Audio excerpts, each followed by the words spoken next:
Welcome to Right Talk with Mike Lee. As Ed Sullivan was saying, in the old days, in the days of black and white TV, tonight we're going to have a really big show. I have two guests, one of whom I'm fairly well acquainted with. The other one I just met today. On my left is Latreese Cooke. She's the executive director of MEEELJ Justice Center. That's correct. And on my right is Jorge Renaud.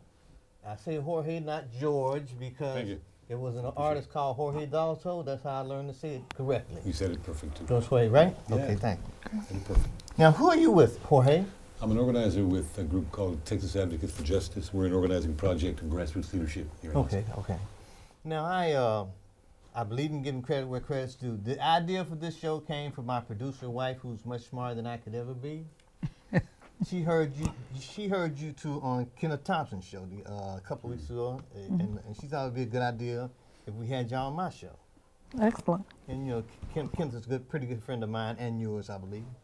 But I want to make sure that the audience knows that this is not my idea. But we'll see how it goes.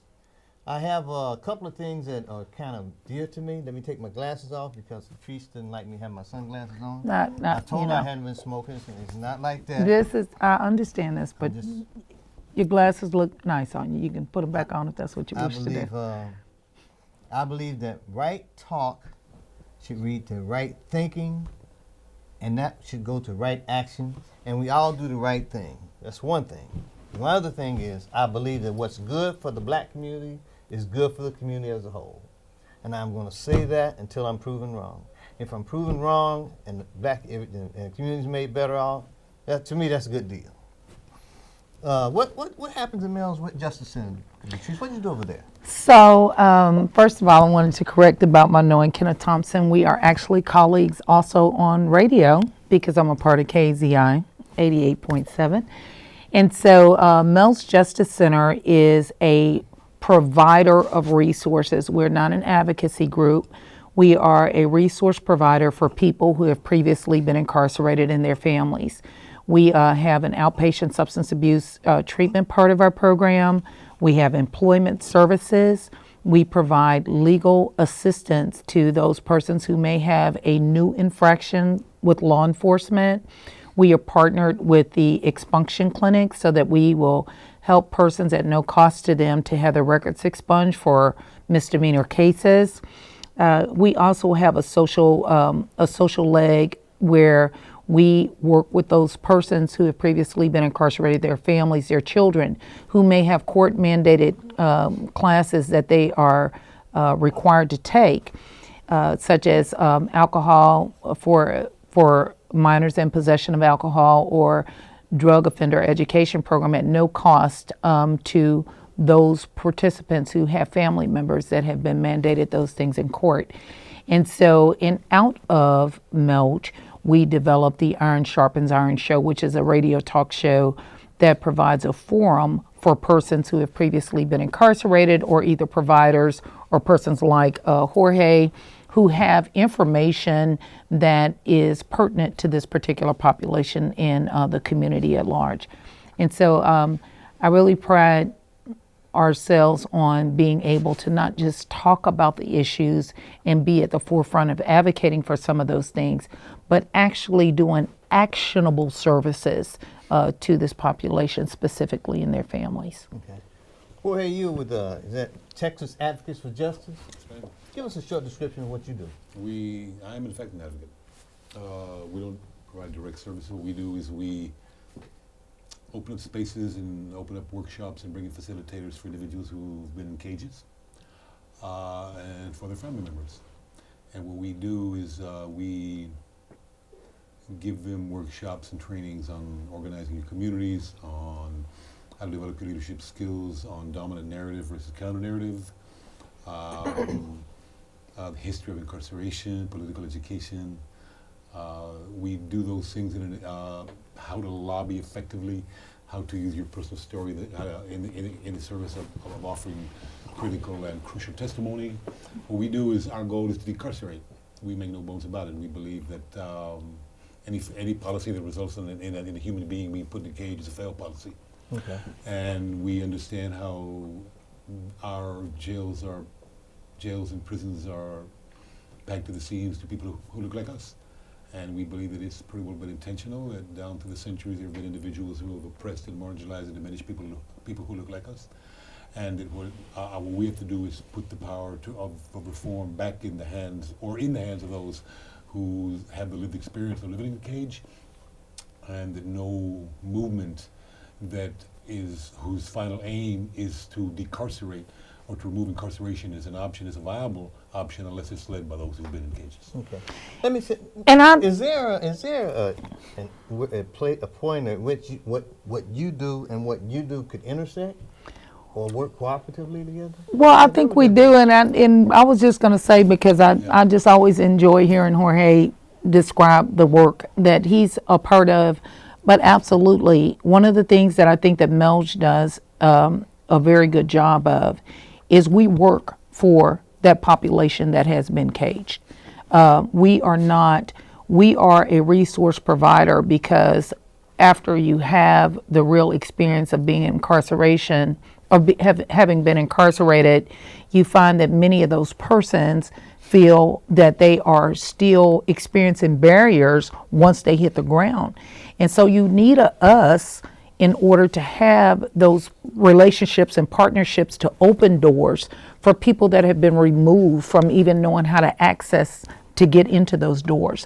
And then you have to have persons like Jorge who can encourage, not only encourage, but show persons who have the desire to speak and who have the desire to change and influence policy, to give them the skill set and the knowledge of where to go to do that and use their voices, and then how to lessen those barriers through experiences that he's talking about that will definitely empower the people that know best, because they have been encaged.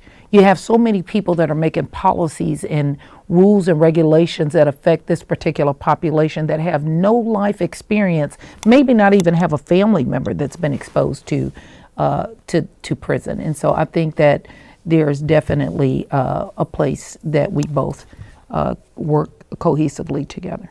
Now, people who know me or are acquainted with me to any degree at all would probably know I'm probably about as conservative as they come. Mm-hmm. But there's one thing that bothers me about all this left-right crap, and that is, what is the role of forgiveness? In your operation, Latreese, do you help guys get their voting rights restored and things like that? Absolutely. When someone has a totally discharged paper, if they're a flat discharge and they don't owe any time, they're not on parole or whatnot, we actually do that. We try to help people get fully re-enfranchised.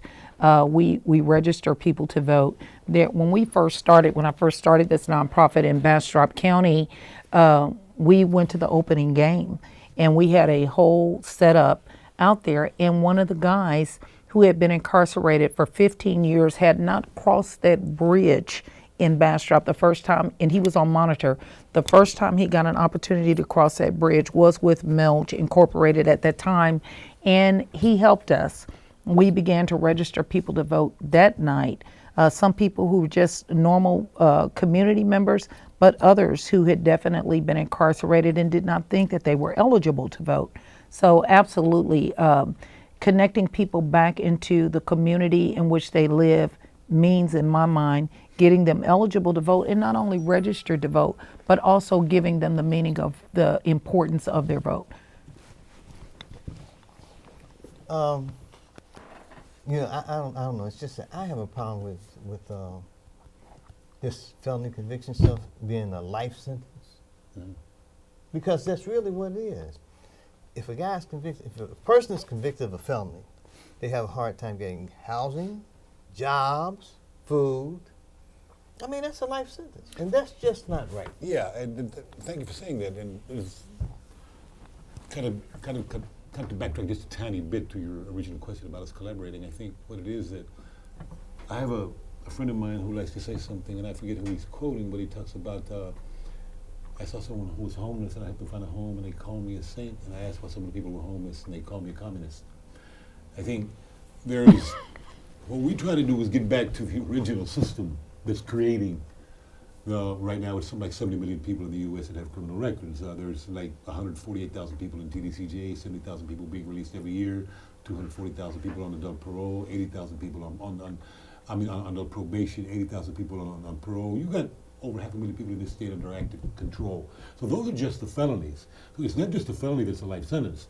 You can have a misdemeanor if that stays on your record. If that stays on your record, when you get the question, have you ever been convicted of an offense? And a lot of them don't differentiate. A lot of them don't say felony. A lot of them just say, do you have a criminal conviction? Do you have a criminal history?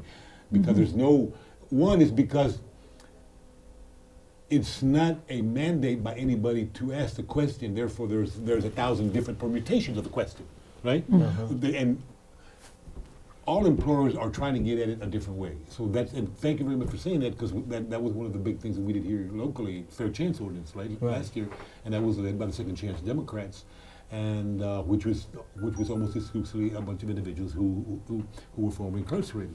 And Latreese and her folks, to their credit, were out there on the steps about a month ago. What we were doing was pushing back against the legislature. That's right. Now, when you said you were on the steps pushing back against legislation.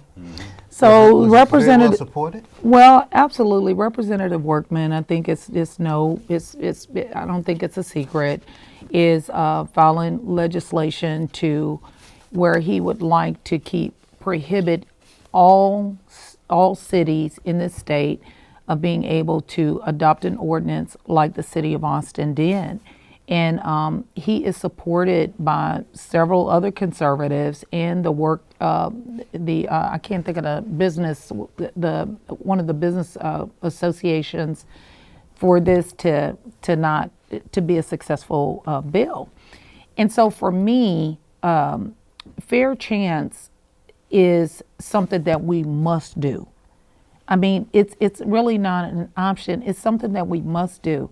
How can you expect anybody to successfully reintegrate, like seriously, if you don't want to give them a way to make a living? For them to try to remove the opportunity for cities to make their own judgment about including other persons is just insane. I want to just reach back on something that Jorge said about the misdemeanors, which is why the expungement clinic was such a big thing for us, was because misdemeanors will keep people. That allows employers another level to discriminate and keep people out. And I just think that basically when you don't adopt, or when you're pushing for something like this to go through as a law, to me, that is because you don't want to include all people in being able to live once they've paid their debt to society. How long do you pay? I'm glad you mentioned that, because one of the things I like to do, I like to watch old pictures. Like I watched The Rifleman on Saturday morning, Bonanza and Gunsmoke and all that. And whenever I watch these pictures, a guy comes to town who's been in jail before, and one of the things that Lucas McCain and Matt Dillon all said, well, they paid the debt. My thing is, after you've served your time, paid your debt, they should just leave you alone. Let you be, if you can find a way to make it. They shouldn't put anything in your way. Well, maybe we should have you running for representative, and you can go ahead and Exactly. You can pass Exactly. stuff, because I mean you're like preaching to the choir here, but I think I want to say, and I'm going to be honest with you, that I think a lot of this began with the idea that there were sex predators roaming the streets in packs and super predators back in the 90s. And that the only way that we were ever going to be safe in our homes and neighborhoods was to start having registries and to start knowing everybody's history.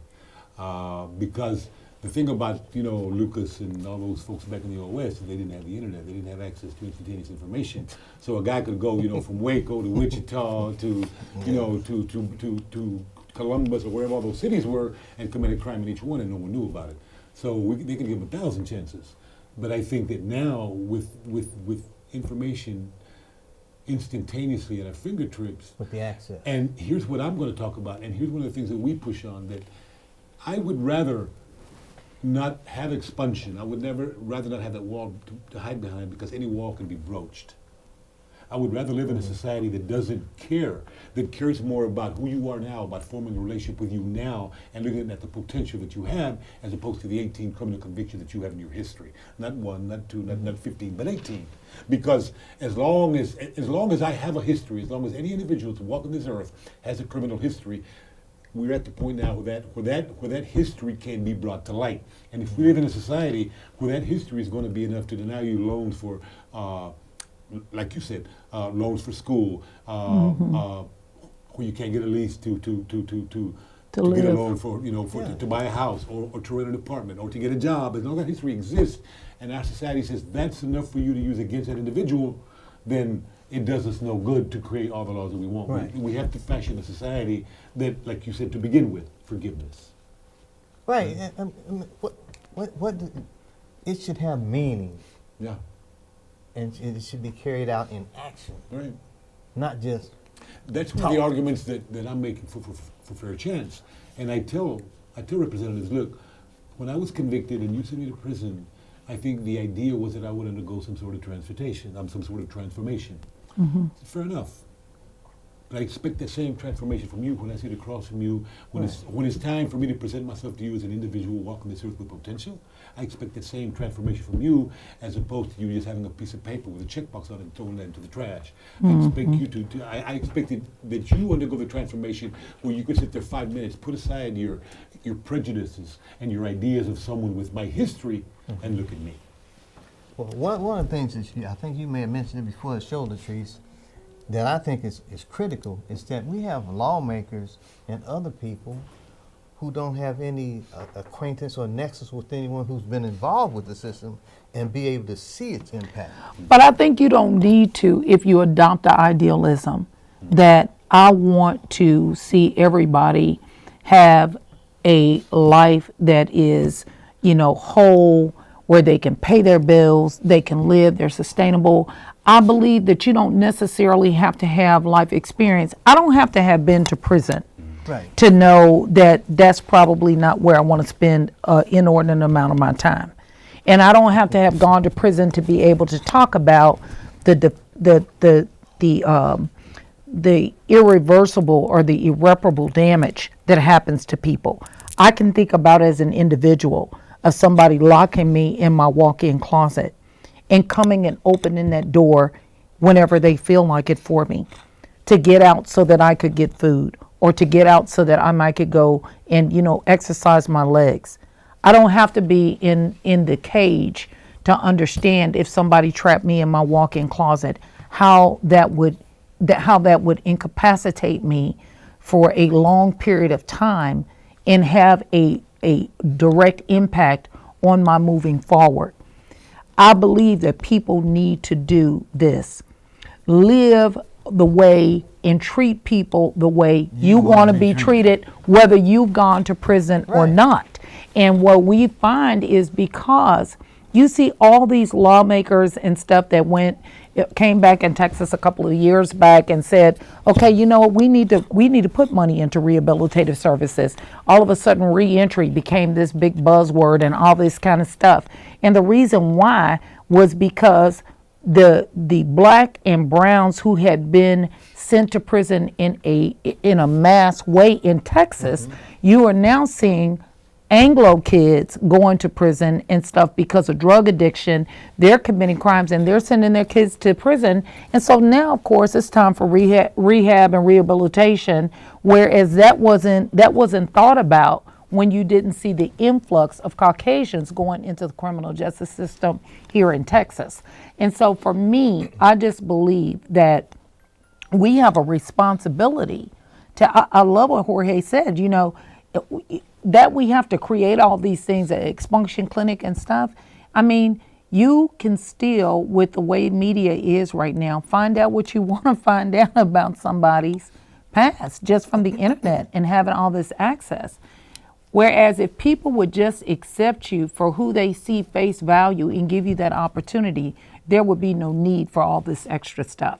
I just want to say, when I was interviewing somebody came to me and said, well, didn't you go and look them up on LinkedIn or whatever? And it had never dawned on me as an employer and just as an individual that when a person came to me for anything, to go Google them, you know, to go and Google them, you know, and people, even if a person was Googling me as a person who was a nonprofit seeking funds, people would determine whether or not they would want to give money to a entity that I had started to help people based upon what they find out on Google about me. And so I feel that it's hypocrisy 101 that happens when you have these persons that are put in office who will not see people for who they are sitting across from them and not what they've gone through. Because all of us have to go through to get through. Well, you mentioned the word that was going through my mind just before you said it. And my thing is there are people who say they're pro-family, they're pro-this, they're pro-that. But what about the families of people who have challenged backgrounds? I have a brother who you straightened me out on that on one of my earlier shows. Yes. Who has a challenged background. But, you know, it's kind of disgusting to me that people don't realize that not all of life's lessons to be learned are to be learned from those who have lived life perfectly. There are people who have made mistakes that you can learn something from, you can learn something from, you can learn something from, I can learn something. Anyone can learn from anyone. There are elected officials that have made mistakes, and they're still sitting in their seat making laws. There are people that are in our community right now in leadership positions that have done things that some people are incarcerated for. You know, and I just believe that people need to stop dealing out of eyes of hypocrisy and deal out of eyes of love and care for our neighbor. That's just the way I feel. And, you know, and as a person who started an organization literally because with my own funds, I did this out of a need in our community. And I think that advocacy is definitely key, because all the statistics and stuff that Jorge spilled out just at the top of his head, to me, if those statistics were even less than that, there's still a need for people to understand that you need to meet people when you see them and not for what they've done, but who they are right now today. Well, I'm thinking that, you know, we as a people, as a community, need to look at people as people, not as somebody that something happened to, and understand that people can change. And if they have changed, and if that's really what you want, give them a chance to show it. Yeah, and I'm going to take that a step further. I think the onus can't be necessarily on the individual, because what that does is that says, well, that the individual is entirely at fault there. I think there's a long process here that involves looking at the systems that are in place, and their economic. There's a direct correlation between the institution of zero tolerance in schools and the huge explosion in individuals of color, specifically African American individuals who started coming into contact with the system at a hugely disproportionate rates in their 14s, 15s, and 16s. So you can't disentangle the educational system that on the one hand teaches what it wants to teach, and has more and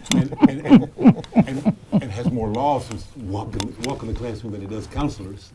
From the financial institutions, it has Chase Banks good, and Jorge. Banks of America or whatever on the west side, and on the east side has payday loans and has pawn shops, right? But they're all technically the same institution. So to say I need to change, to say the individuals who are incarcerated need to change, I think it's a piece of the puzzle, but there's you have to get up to 30,000 feet level and look down and say, who benefits? You're saying Who is benefiting? You're saying Yeah, it's systematic. that's good. No doubt, no doubt. Yeah.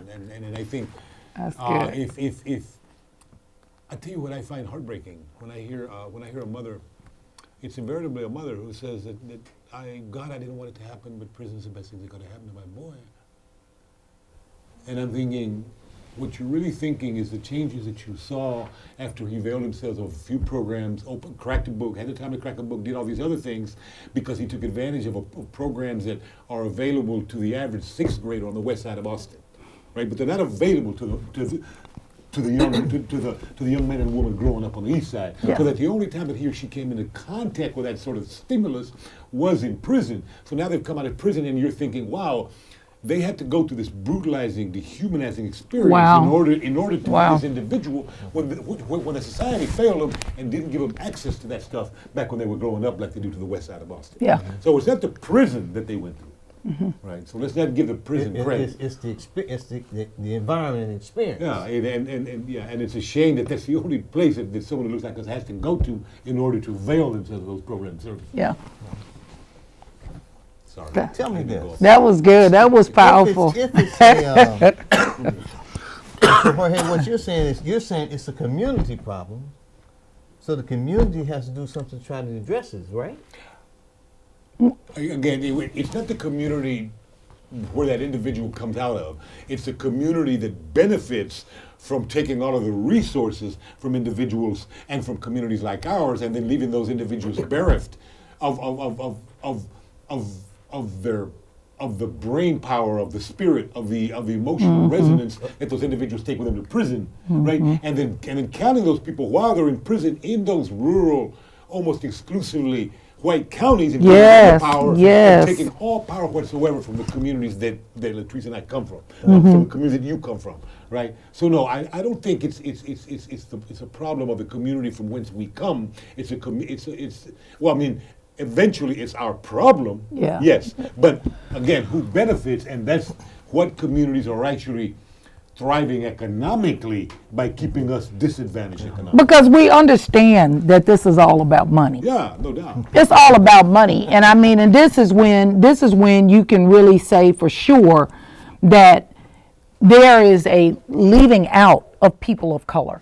Everything it's a systemic build over hundreds of years where this has been accepted, it's been practiced, it's been tried, and it continues today. That's why you have people like Workman standing out there saying, no to this, because the likelihood of him getting that passed is good. Yeah. It's good based on the history of anything that's oppressive to this, to keep this money going towards the influentials the people who have money. They are not interested in stopping their money in any way. And so incarceration, jails, prisons, everything about it generates revenue. And what Jorge said just now about the west side and the east sides and stuff like that, that is so true. It starts just in the academia, the educational. You see it in elementary schools. You see where there is more money in emphasis and niceties in the nicer schools in certain zip codes, and those same niceties are not shared or given to the other zip codes unless they're a magnet school or something, something crazy like that. They have to have a specific school name or targeted thing in order for them to be able to get the resources that are standard and customary, excuse me for using this particular community, as Westlake, And so I just believe that it is a concentrated effort of systemic racism that we continue it just keeps getting recycled over and over. And you have people like Jorge or myself or others who are out here, saying, we're trying to make a difference, but it just can't be one voice. It has to be a mindset of change of all people, not just us who see it. Not just the No. victims. Because you can believe if Jorge knows it and I know some of it and someone, you can believe they know it. They have studied this, the money that it makes and everything about it. And how, I just thought about this. The mass incarceration of black men in brown men not only incarcerates them and keeps them from being productive in our community now, but we are also, by the time they release most of these men, they're in their 30s. What is the likelihood of reproduction for them? And they have built no wealth. Yes. Think of the Social Security that you banked, or that you have banked, hopefully, right? Or that the average individual, say at the age of 55, 60 has. One can be pessimistic if you want to and say it's going to collapse. I don't know, but it hasn't yet. And the fact is, I spent 27 years in prison, right? Mm-hmm. Those are 27 productive years that I worked. It was slave labor. Texas does not pay a penny. So that means that all those years I wasn't getting paid. I had no Social Security. I had nothing to pass on to my daughter. Right. But again, she made a point a minute ago, and I think it bears repeating a little. When Workman announced the House Bill 577, which was a rollback, which was basically an attack on fair chance, he walked out there on the south steps of the Capitol with 18 white folks. It was 18 white folks walked out there. Okay? It's the 18. 18, 1-8. It was 1-8. And he represents Lake Travis, and Troxler represents Westlake. Yes. And she got up there and talked about how he was hurting our communities, fair chance, right? The people going to jails are coming out of the south and the east side. They're not even out of the west side, okay? Yeah. And yet the way fair chance hurts their communities is that an employer has to take more than if I'm an employer and I get 82 applications and I can throw 40 of them in the trash, then I've saved myself that 10 or 15 minutes, that 3 hours of whatever, right? And that's what they're looking at. They would rather save that $80, $90, $100 a day in their HR department of a small business, right? Maybe $200, rather than sit there and take 15 minutes to listen to an individual, that it might be the chance between that individual reverting back to drugs, that it might be that might be the opportunity for this individual to pull him or herself right out of that quagmire, out of the cycle, to show you the transformation this individual has gone through. But they're not willing to do that, because that $80, $100, $200 that they are wasting on this individual, right? It's too much for them to waste. And that was the view of Texas Association of Business, of Texas Public Policy Foundation, and these individuals who were out there on the south steps of the Capitol, talking about that it was hurting their communities. In your opinion, who's really being hurt? Us. Tell it. Yes. Like, who's being hurt are the individuals of color who live in this community. And poor white people. Okay, that's true too. And poor white people. And let's just because we have quite a few of them in our exactly. group. We do. Exactly. And it's nothing worse than have elected officials who are hypocrites. Mm-hmm. It unnerves me that some of these very people that are making these policies and that have been elected to these higher houses, they're raggedy themselves. Yet they are the ones that we have raised up and have allowed to be able to generate laws of bias and discriminate behavior against the very people that a lot of people who put them in. Exactly. Let me tell you, one of the things I say all the time is that there are many people who are registered voters and taxpayers whose families have been affected by the criminal justice system. They've never broken a law or anything. So when you do something that is against persons who have previously been incarcerated, you're also hurting their parents and other people who have never done anything except been an upstanding citizen, if that's what it takes. Lord God, remove me from people that have nothing in their background. Yeah, right. They don't have nothing to talk about. And so, I'm infuriated that you would have 18 people standing in solidarity saying that our communities are going to be affected by us treating people like humans and giving them an opportunity to make a living. You know, who are you? You know, how, and especially because, as you said yourself, you're conservative and they're conservative. One of the biggest things that platform is about the love of God and all this. Right. Where they go to church at? What God supports this behavior? It's crazy. That's what I say. To me, that's the ultimate hypocrisy. Is what they claim to be representing. Show it. Exactly. Live it. Exactly. Don't just talk it. And I think the last part that I always get this from people. Oh, you're doing such great work. Oh, we just love your work.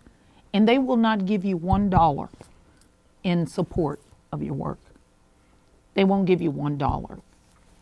And my thing is that they'll give $1 to the Treaty-O or or whatever.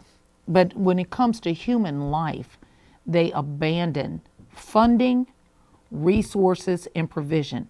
Vision requires provision. And what did you say that other part of that was? Oh, that a vision without A a plan. vision without a plan is a hallucination. It's a hallucination. Lord, we got a lot of people hallucinating. You got a lot of people hallucinating. So yes. No plans. No plans. So what in your mind would be some of the solutions, approaches to solutions? We would have to. I know prayer is one. It doesn't hurt. I'm not. I'm not gonna say prayer. I'm not going to say that. But no, I'm not gonna say that. Well, I think there's a plethora, there's a range of issues here, but I think one of them is the idea that there's something beneficial that comes out of being put in a cage, and I will argue against that idea all day. I think there's nothing in a cage but trauma and loneliness Wow. and despair and death. There's nothing good that comes out of a cage. And I think that what we need to do is start realizing that all we are doing when we consign people to cages is re-traumatizing individuals who have very likely faced nothing but trauma all of their life. I think we need to start realizing that we need to have more money reinvested into our communities. We need to have that's true community-based mental health solutions, where people can actually go, people can go in their communities, talk to counselors, have some sort of scaled way, or have some sort of way to pay for meaningful mental health services, right? In a way that doesn't bankrupt them or their families. You have to have some sort of way to penalize corporations like the banks that we talked about earlier, that do nothing on the east side, that do nothing in our communities, but go in there and loan people money on their cars or at 1,000% interest. We have to find a way to get those out of our communities. Mm-hmm. We have to find a way to actually provide treatment as opposed to incarceration. Mm-hmm. We have to find a way to not just feed people into the probation machine that says that, you know what, we're not going to send you to jail, but for that little trace, for that little joint, or for 10 years deferred. What we're going to do is we're going to put you on probation for 5 years. 10 years. We're going to put this monitor on you. We're going to put you under house arrest. We're going to put you under substance abuse programs, and you have to pay for all of that. And that money is actually going to a private corporation. It's not going to the county. It's not going to officials. It's not going to any program, whatever, that's going back into the community. While you can't get a job. Yeah, While you can't get a job. It's leaving the community. So I think there are issues like that the only way to build communities back up is you have to reinvest in the community. You have to find the best and brightest in the community and persuade them somehow to stay, not take them out through their prime earning years or to their prime educable years, put them in an institution, right? Tax them or get the tax money that should go to that community while they're in your jail, and then bring them back to a more impoverished community. I think those are. And I just wanted to, I got to add on to that, because one of the things that MEEELJ is about, and one of the things that I see, a lot of men and women who are on parole, that even are on monitor, they come there just to be able to talk about situations. And we have staff that is there to hear from them and try to help them to recapture themselves after being, you hear all kind of stuff. You hear about people that have been literally, as their people were dying, how they acted out in their cell because they were so grief stricken, and then they were put in right. yes, in solitary confinement because they were acting out because somebody had passed away that they loved and cared about. We have people that are on monitor that put MEEELJ as a part of their daily get out so that they'll be able to have an opportunity, because people can walk in our doors. Our organization, our setup is specifically for this population. This is the nice offices or whatever that people see, that's for them.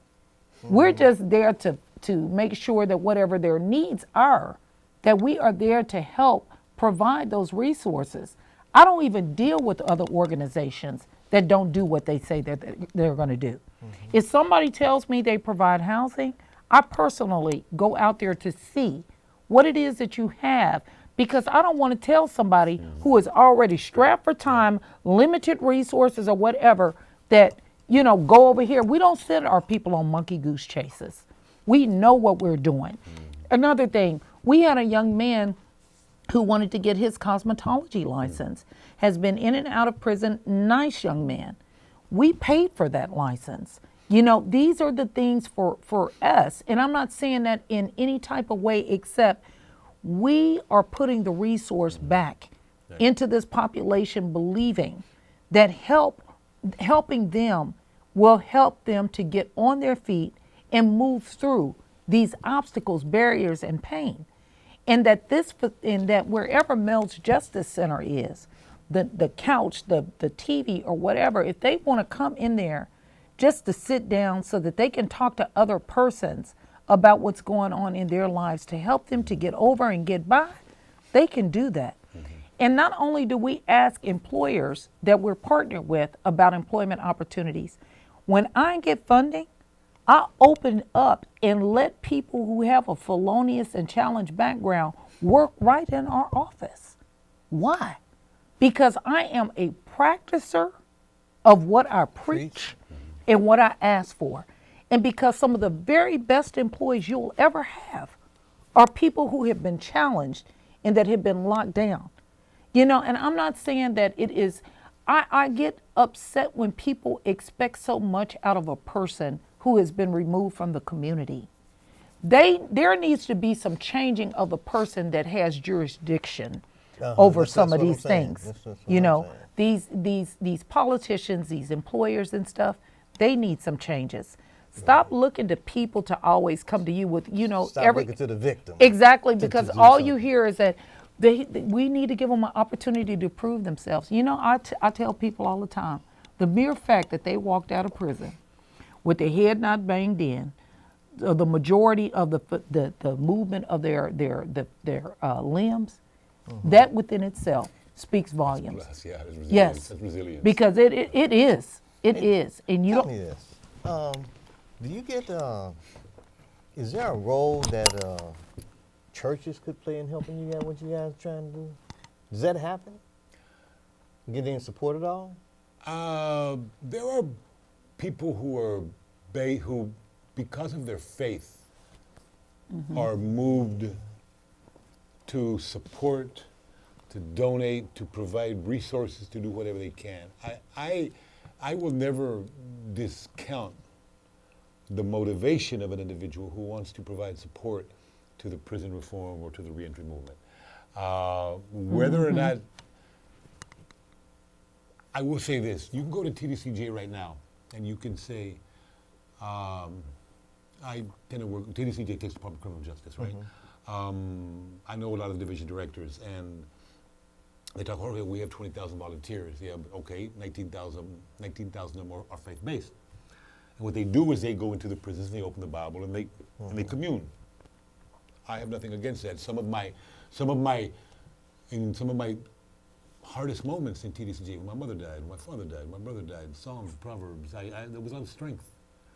But I will say that there's not much in there about how to deal with an employer that is not following the dictates of the ADA, of the American Disabilities Act. That there's not much in there about telling a woman how to go through the legal process that is complicated when the state tells you that you have to go through a reunification program to get custody of your kids again. Yeah. So if the church motivates the individual who has the skills to work with an individual, then that's great. I think that, again, whatever motivation you find that pushes you into that role is great. And I want to add a little bit of something to what Latreese said, and I think it's perfect. You asked about collaboration. Right. And I think I've met a lot of people. Prison terms something called recidivism rates, right? Which has to do, it's a failure rate. It has to do how many people end up going back. Either rearrested or reincarcerated. And what it is these many people were rearrested or reincarcerated usually within a 3-year period. And that's looking at individuals who for some reason or another, again, went back into the system. Instead of looking at the 50-60% of the people who stay out and looking at the commonalities. And I find that what you end up doing if you would do that is you would find a lot of it is community work, right? And so when people say, well, if you want to do something, get involved and change something, it's a step-by-step process. And if you can't put beans on the table, if you have nothing to go get cornbread, if you don't have a place to stay, if you are unsure every time you hit the streets, you can't really be involved in an organization like I have. You have to see Latreese first. You have to see someone like Latreese organization that says, you know what? Let's find a way to get you the skills. Let's find a way to get you to where you have the wherewithal or at least the moxie or the emotional support to where you can go and talk to an employer. And at that point, once you have those little things set up, now you go to Jorge and you get involved in advocacy. Yes. Okay. See, because now you got that. Exactly. So you would be a feeder for him. Yes, because exactly, I love what you just said, because what we find is a lot of people, everybody talks about, oh, they need a job. Sometimes people, when they come home, that is the last thing they need to do. They're not ready to go to no job at all. They're not ready to go to a job. And then, you have families that don't know what to do. We're there also for families because there are a lot of mothers and their sons have went to prison at 17. They come home, they're 30. And so the mother still wants to go buy them sneaks, buy them a new car and this, that, and the other like it's Christmas. You don't start something you can't keep up. And so, and that is not the way that he may have went in as a teenager, but he is a full grown man, hormones raging, the whole 9 yards. So you cannot treat that person at where they were when they went in. And another thing, it is so terrible for people to even really believe somehow or another that this work, that you need to get paid on somebody else's pain. And I just believe that what set myself apart was that paid or unpaid, I saw this need and I stayed true to it. Whether it was funds coming in or not, a lot of people get into this business because they see a way to make or maybe make some kind of money on it or whatever. Yes. And as I told people that are in different entities of Travis County and stuff that were paying consultants, if you want to empower somebody with some of those dollars, pay the person that had to stay inside that cage. Empower them. They're the ones that need the resource most. And I have preached that for the last 12 years. When I got in this business, reentry was not a buzzword. None of all this was not even heard of. And so I feel that, we as a people have to continue to inform, enlighten, and give the and educate those entities that have the funds. But at the same time, we also need to have places like MEEELJ Justice Center that are there for those persons that have had this experience, so that whatever it is they need, whatever it is that they need to get well from, they have a safe haven in us. In Bastrop County, we had a no arrest zone for that I had set up because of the relationship that I had with the district attorneys and the sheriff's department and stuff, so that when people had blue warrants and stuff that they were afraid. My thing has always been to parolees and people who are flat discharges that get new infractions. Deal with your business. Take care of those things that are looming over your head that can put you in harm's way, because when you have something like a warrant or whatever, you may react differently if you didn't have that over your head. And so I've always encouraged people to do that and been there for the family, not just in conversation, but if it was a resource that they need and MEEELJ has it, we're going to provide that bus pass. We will go and pay for it because we're not just talking about it. And why I just want to say this last point about the churches. Absolutely. Prayer and all of that is needed. But the churches have got to take more of an active role in partnering with organizations that are doing the work so that they can give their parishioners and their congregants a viable recommendation and referral to somebody that can help them. And the churches could do that by sharing some of their financial resources. It could be a small amount of money, $25 a month. I can't imagine the social services agencies that could be independent of government dollars if all the churches around a certain zip code would just contribute $25 annually to an entity. You wouldn't have to have an Amplify Austin and all like that because the people that are in these churches would be doing what thus saith the Lord. And the Bible said, take care of the widowers, the prisoners, see about those people. That is in the Bible. If you want to talk about it, you need to really learn and hear what it's saying and then practice it. I'm done. I'm finished. Jorge, and you know, I've been fortunate to have seen you 10 years ago. I think when you first, I don't remember how long. I got out in 08. Yeah, and I just to think about, you know, where you were and how you have just stayed true, you know, lending your story and stuff, because, you know, after a while people get tired of just talking about it. And it's hard, but it's just been wonderful to just watch and to hear where you are today. I'm sure you're tired. So Latreese, you operate in Bastrop and Travis County. Just those two? Yes, and we do work everywhere. I have. Where, Jorge? Right now I'm in Houston and Austin, but we're moving in San Antonio and Dallas later this year. We have chapters and trainings going on in San Antonio and Dallas. When do you anticipate opening those up?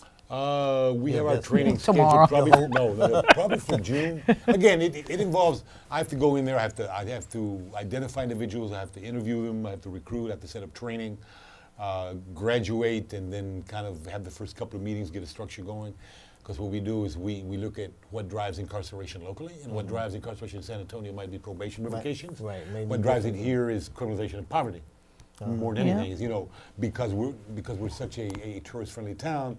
You know, if you're sitting on those curbs, you're panhandling where you're not supposed to be, they're gonna lock you up, and they're gonna start that cycle on you.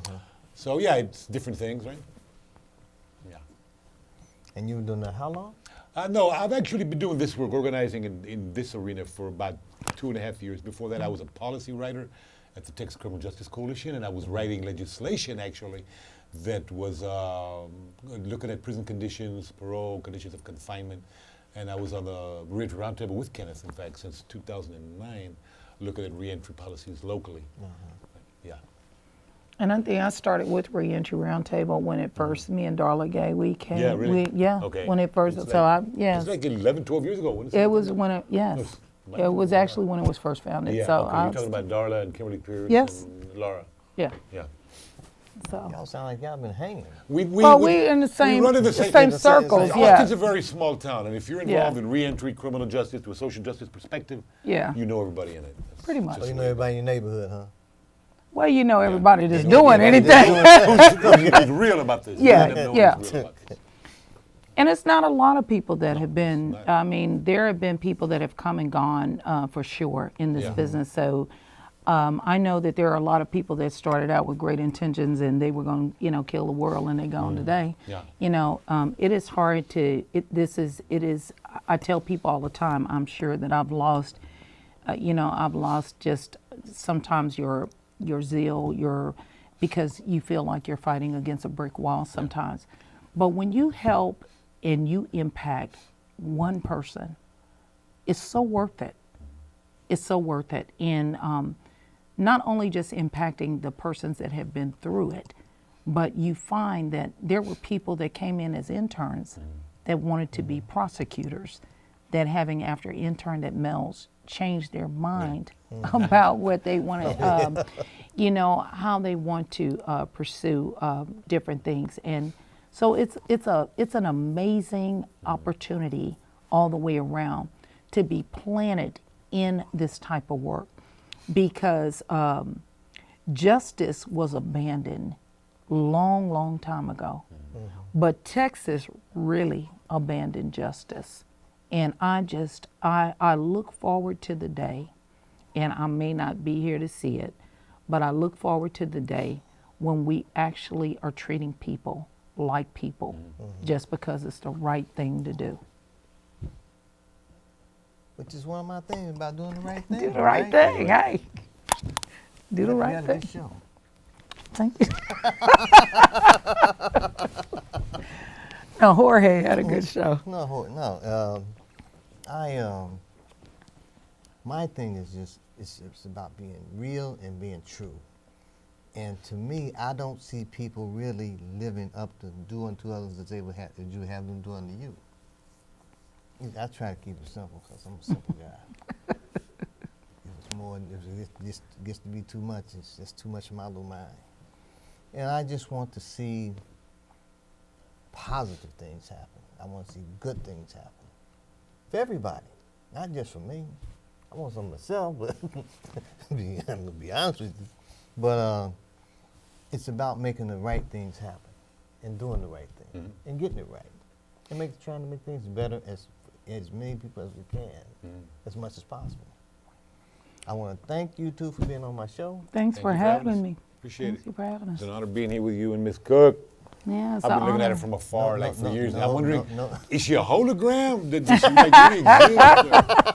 It's so hearing funny, about man. It is funny, Jorge. You've been like missing for a while. Yeah, we have. We've been in and around each other for all these years, and actually, our first real meeting was at this. At the radio at the- station. That was just like a couple of months ago. Yeah, just a couple of months ago. Yeah. Yeah, and it's not that we haven't been in the. I mean, we've been in the same criminal justice hearings, just all kind of stuff, but.